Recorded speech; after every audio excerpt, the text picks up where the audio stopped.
अगर किसी non current asset की वैल्यू उसकी यूजफुल लाइफ के दौरान बराबर अमाउंट में कम हो तो हम डिप्रीशिएशन कैसे कैलकुलेट करें? इसके लिए यूज होता है स्ट्रेट लाइन मेथड। और अच्छी बात यह है कि इसका फॉर्मूला बहुत सिंपल है।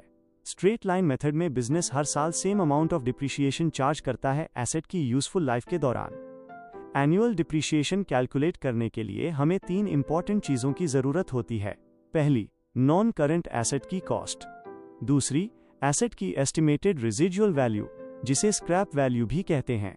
और तीसरी, एसेट की एस्टिमेटेड यूजफुल लाइफ, यानी कितने साल तक बिजनेस इस एसेट को यूज करेगा।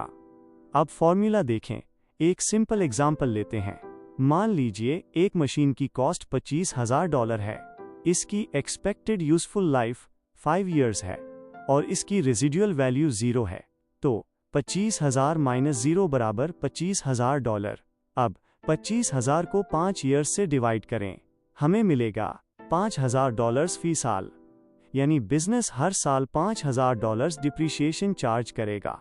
आपके चैप्टर में भी इसी कॉन्सेप्ट की एग्जाम्पल दी गई है, जहां $25 और 0 सेंट की मशीन को 5 इयर्स के लिए यूज करने पर $5,000 फी साल डिप्रीशिएशन चार्ज करने का एग्जाम्पल दिया गया है। एग्जाम में ये 3 चीजें जरूर याद रखें: cost, residual value, useful life. पहले कॉस्ट में से रेजिडुअल वैल्यू माइनस करें, फिर इस अमाउंट को यूजफुल लाइफ से डिवाइड करें। और क्योंकि ये स्ट्रेट लाइन मेथड है, इसलिए डिप्रीशिएशन का अमाउंट हर साल सेम होता है। अगली शॉर्ट में हम स्ट्रेट लाइन मेथड का कंप्लीट क्वेश्चन सॉल्व करेंगे, जिसमें रेजिडुअल वैल्यू भी दी गई होगी। अकाउंटिंग को आसान तरीके से सीखने के लिए फाइनेंशियल कॉन्सेप्ट सिंप्लीफाइड को फॉलो करना ना भूलिए।